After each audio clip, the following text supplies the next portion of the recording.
उसमें से आपकी भी एक कंपनी है जिसने शुरुआत के दिनों में ही ये लिख कर दिया था कि हम इन सब कानूनों को पालन करते हुए अपना बिजनेस करेंगे। लोगों ने कई गलतियां तो करी इस इंडस्ट्री में, जिसकी वजह से बहुत सारी बदनामी भी झेलनी पड़ी, हम सब जानते हैं। मैं ये मानता हूं कि कंपनियां गलती तो करती हैं, लेकिन उससे बड़े गुनाहगार हम होते हैं जब हम उस गलती में शामिल होते हैं।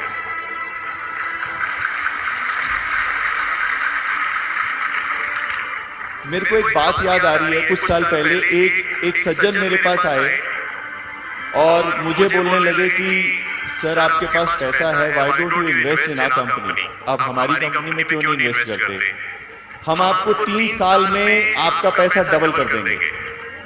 मेरे कान खड़े हो गए। फाइनेंशियल सेक्टर से हूँ, 10 साल मैंने देश के सबसे बड़े फाइनेंशियल सेक्टर में बड़ी पोस्ट पे काम करा हुआ है। मैंने कहा एक बात बता भाई, आपकी कंपनी इन्वेस्ट कहाँ करती है इस पैसे को, आप इकट्ठा कर रहे हो, पैसा कमाते कहाँ से हो? तो उसने बड़ी सरलता से जवाब दिया कि सर हमारी कंपनी बकरियां खरीदती है। मैंने कहा बकरियां खरीदती है? कहते सर आपको पता है कि बकरियां बहुत सारे बच्चे देती हैं, वो 10 से 50 हो जाती हैं, 50 से 150 हो जाती हैं, और आपको पता है फिर कितना पैसा आता है। मैंने कहा अगर ये बकरियों के बिजनेस में पैसा होता है तो आज मुकेश अंबानी का सबसे बड़ा बकरी फार्म होता।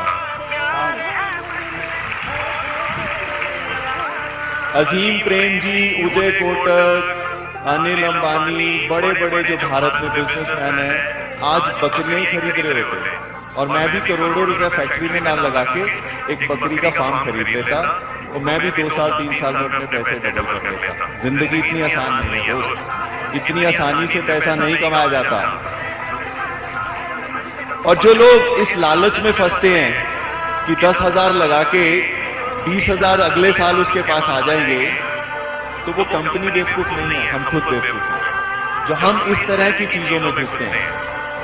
आज वही कारण है कि हम सब लुट के बैठे हुए हैं, बहुत कुछ सीख कर बैठे हुए हैं। हम सब के पास आज बहुत एक्सपीरियंस है। आज इस रूम में बैठे हुए बहुत सारे लोगों के पास ढेरों एक्सपीरियंसेस हैं, और नेटवर्क इंडस्ट्री का एक्सपीरियंस है। और मैं किसी को सुन रहा था तो किसी ने बोला कि एक सज्जन को कि आप बहुत सक्सेसफुल हैं, तो आप इतने सक्सेसफुल क्यों हैं? तो उसने बोला कि मैं सही निर्णय लेता हूँ। उसने बोला कि सही निर्णय कैसे लेते हैं? कहते जी मेरे पास बहुत सारा एक्सपीरियंस है, इस वजह से मैं सही निर्णय लेता हूँ। तो उसने पूछा कि आपके पास इतना एक्सपीरियंस आया कैसे? कहता गलतियां करके।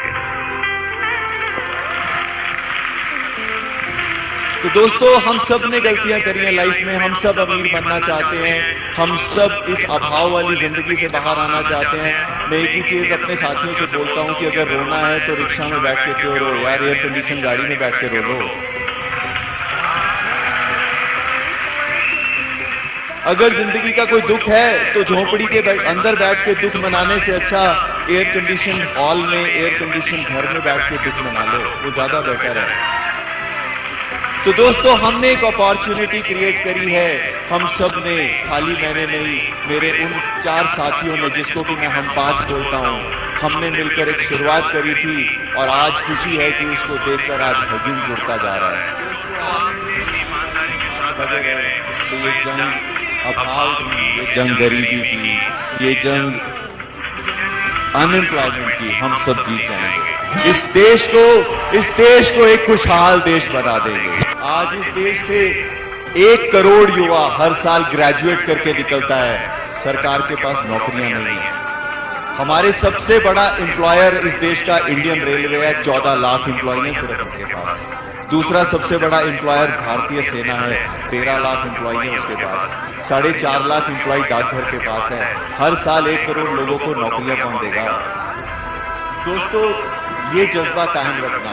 मैं आपको एक ईमानदार ऑर्गेनाइजेशन की शुरुआत करके दे रहा हूँ, चलाना आपने है, लेकर आगे आपने जाना है। एक नया मकान आपने बनाना है और अपने लिए बनाना है। मैंने तो जो जीना था जी लिया, लेकिन अब दिन आपका है। आगे कंपनी आपकी है, आप सबकी ऑर्गेनाइजेशन है। जैसे आप चाहोगे वैसे बनेगी। अगर आप ब्रांड बनाना चाहोगे ब्रांड बनेगा और आने वाली पुश्तें आपकी इसी मेहनत का फल खाएंगी। Thank you. लोगों को छा गया है आकाश पर अब तिरंगा, भरे भरे मन गर्व से है लहरा गया जब तिरंगा।